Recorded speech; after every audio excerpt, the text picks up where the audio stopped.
G'day guys and gal. Where you grew up really shaped you as a person. For example, as a privileged white kid in a first world country, I can invest all my time and effort into talking about small plastic toys and make more money than a doctor. However, if I was a Ugandan child taken from my family and turned into a child soldier, then I likely would not be here talking to you today. It was the same deal with the Primarchs. When they were scattered by the gods of chaos and their depressed wacko mother, they each landed on very distinct planets, which either helped them grow into noble leaders or twisted them into becoming walking abortions. I've already talked about each Primarch's planet in their own respective videos, but I've never covered what ended up happening to each of the Primarch's homeworlds. Spoiler alert, you do not want to live on a Primarch homeworld. Literally all of them suck. 0 stars on TripAdvisor, I tell ya. Today we'll go over each of the Primarch's home planets and what happened to them. We'll go in order of legion number just to make things easy, because as the saying goes, the easy way is always the best way. Let's get into it.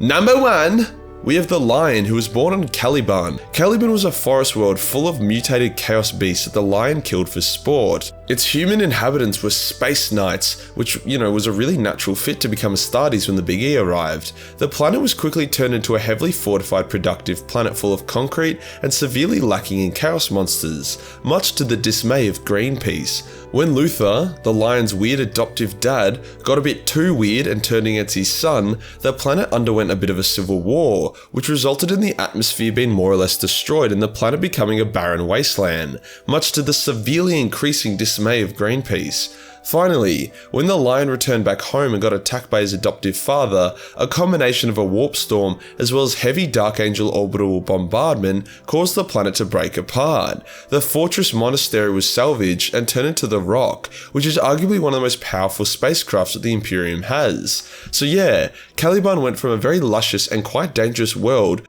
to a bunch of space pebbles that the Emperor's children have probably already snorted. Not a great result there. Number 2 is an unknown Primarch who probably landed on an Eldar maiden world and decided that big titty Eldar girlfriends were more fun than committing genocide on the galaxy in the name of the Emperor. So yeah, that planet was probably blown to Kingdom Come. Number 3 is everyone's second least favourite Primarch, Fulgrim, and his home planet of Chemos. Chemos really sucked when Fulgrim found it. It was slowly dying and could barely feed its own people. Every hour was spent working on keeping the planet afloat, and there was no time to spare for arts and beauty. Fulgrim was able to invent new systems and machinery that meant for the first time in years, the people of Chemos had spare time. Hence the planet became beautiful and nature returned. It's cute.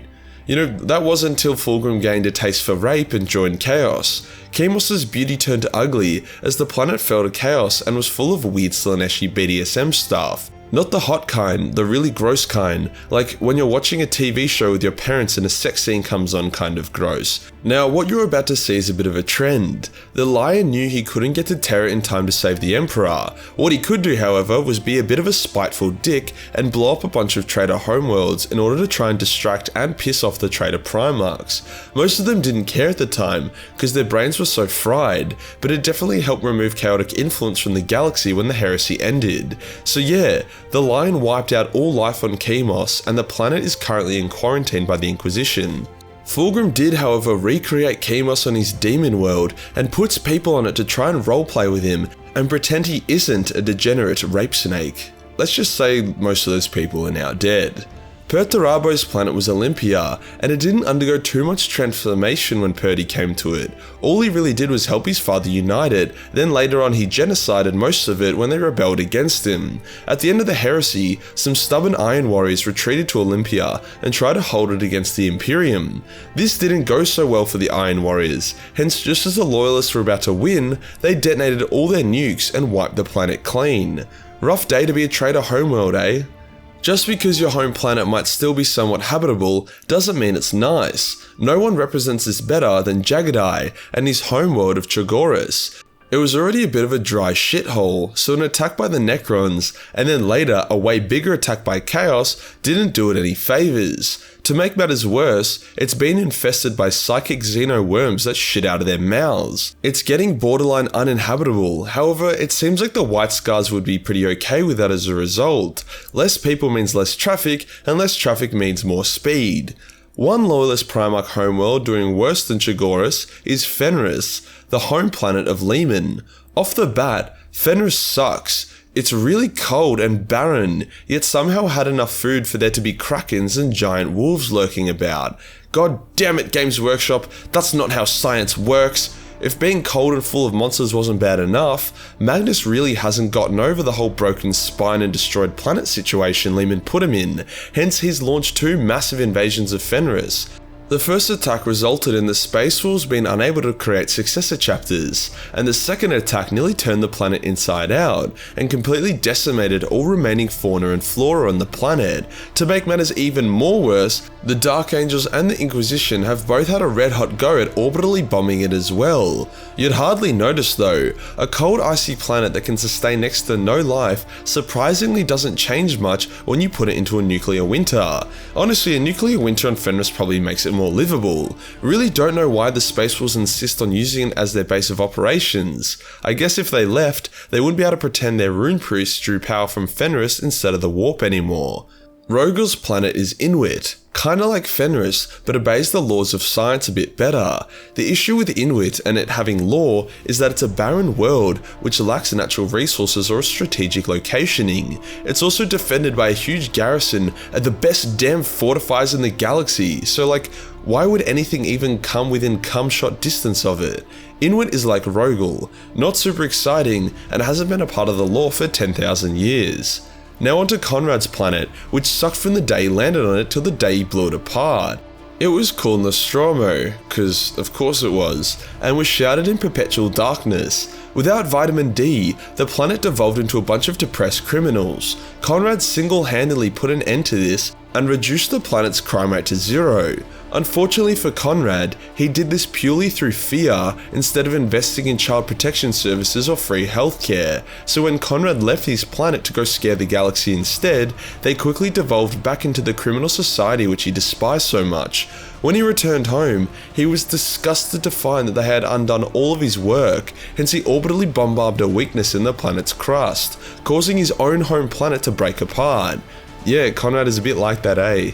Sanguinius had a bit of an ironic home planet, or planets, Baal and its moons. Sanguinius was the most elegant and fabulous of the Primarchs, yet Baal was an irradiated shithole full of mutants. Sure, he reclaimed a lot of it for humanity, but it still sucked a lot, and was never terraformed into anything nicer, as to not soften up the potential Blood Angel recruits. When the Tyranids came to Baal and devastated the shit out of it, it was more or less completely wiped of life. However, Gilliman came and was like, why the fuck do you allow your planet to be so shit? Here is a terraforming device which will stop you from getting cancer. Use it and stop being a twat.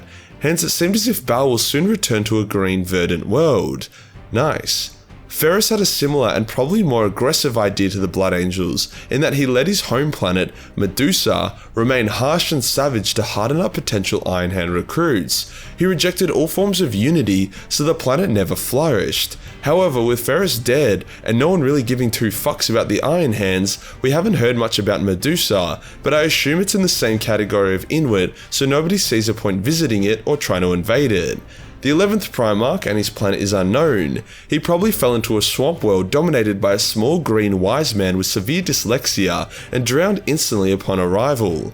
Angron was unique in the way that he fucking hated his home planet of Nicrea or Myceria, or however the fuck you say it, and didn't draw a single recruit from it, mainly because the Emperor let them all die. Can't really blame him though, they had fucking nails in their brains. Once Angron was abducted from Croatia, we didn't hear much about it until he returned generations later to massacre the planet. To make matters worse for the now lifeless Zimbabwe, the Dark Angels did a drive-by on it and blew it all up. So yeah, no more United States of America, not that anyone cares. As a bonus, the World Eater's recruitment world of Bodta got a moon thrown at it, so yeah, shit day to be a World Eater, eh? I mean, every day's a shit day to be a World Eater. They have nails in their brains. Next up is Guilliman and his planet of Macragge. Now I give Guilliman a lot of shit for being a privileged white kid who grew up with a stable family on a nice planet, but the reality is Macragge isn't very nice. It's kinda cold and dry, and it gets attacked all the fucking time. It's basically got a huge red crosshair on it as it's a massively strategic point for Chaos to attack. Good thing that the Ultramarines are pretty unbeatable then, isn't it? Even the Tyranids gave it a red hot crack, but no cigar chich, Macragge still stands strong. Morty's planet was barbarous, and he's in close competition with Conrad when it comes to how shit his home planet was. It was full of toxic gas and necromancers. Bad combo. Still, Morty insisted on using it as the Death Guard's base of operations all the way until the Horus Heresy ended, where, you guessed it, the Dark Angels blew it up. Never fear though, Morty rebuilt Barbarous on his Plague planet. I think I read ages ago that he even rebuilt the Emperor's planet on the Plague planet, but made it like 4 centimeters taller because he's just an immature dick like that. I could be wrong though, so let me know in the comments. I feel like something he would do for now, so that's my headcanon. Out of all the Primarchs, the fate of Magnus's homeworld of Prospero is probably the most well known. Mostly because everyone did a lot of shit wrong. Magnus did wrong by playing with the warp when he was told not to, the Emperor did wrong by sending Lehman to go get Magnus, and Lehman did wrong as he just full-blown attacked the planet. The Thousand Sons are tough, and probably could have beaten the Space Wolves, but definitely not the Space Wolves with the Sisters of Silence and the Custodes, who accompanied them and were experts in the art of beating up nerds. Just before Magnus would be finished by the nerd slayer Lehman Russ, he teleported out of there with his remaining sons, leaving Prospero a burnt out husk. Magnus, like all the other traitor Primarchs bar Angron, was very sentimental about his home planet and rebuilt it on his demon world. Magnus took this sentimental value even further and has recently retaken and restored Prospero, making him the only traitor Primarch whose home planet is not currently totally raped. Horus's alleged home planet is Chthoniya. I say alleged because there's a bit of a conspiracy theory that he didn't even grow up there, but for the sake of this video, let's just say he did. Either way, he barely spent time on it, so other than the fact that it was a pretty rough mining world, there isn't a whole lot else to it. The planetary mining eventually destabilized the core of the world and ruined everything. The fact that it also got orbitally bombed by the Dark Angels probably didn't help that either. For a bit of a cocky know-it-all, Lorgar really didn't do well by his home planet of Colchis. It was originally a hub of knowledge and civilization. However, by the time Lorgar had been driven into the Eye of Terror, the Ultramarines arrived at Colchis to find an abandoned dying world, where the people were left by the Wordbearers to rot. I mean, I guess once they're past the age of 9, they just aren't that fun anymore. The Ultramarines then proceeded to blow the planet up. You can't say the Imperium hasn't been consistent here. Vulcan's home planet is Nocturne, which hasn't been through a whole lot. It occasionally gets attacked by people who want to steal some of Vulcan's old toys, but the Salamanders always win. I mean, good luck beating guys who love flamethrowers on a planet full of volcanoes and lava. Corvus's home planet is Deliverance, once called Lycurius but was changed because Corvus went through his goth phase and wanted something to show for it. The planet is so productive that it's pretty much the Raven Guard's own personal forge world, meaning they're always geared up and ready to go. It's copped a few invasions, most notably by Tyranids, but handled it pretty well and it's still kicking. Alpharis and Omegan's homeworld which is known for its current status is... From this, we can see that the vast majority of Primark homeworlds, especially traitor ones, have eaten Megadick, whilst the loyalist ones cop a significant amount of invasions. As always, if you had to choose a planet to live on in Warhammer 40k, choose a maiden world or a pleasure planet. Otherwise, you're gonna have a terrible time. And that does us for today, guys. What happened to all the Primarch's home planets? If you enjoyed the video and want to support the channel, then Patreon is the place to be, where only $1 per month gives you access to a boatload of Warhammer hentai. Hit the subscribe button, then hit the real subscribe button for more home wrecking content. Join the Discord for more memes, and I'll see you in the next one. Peace.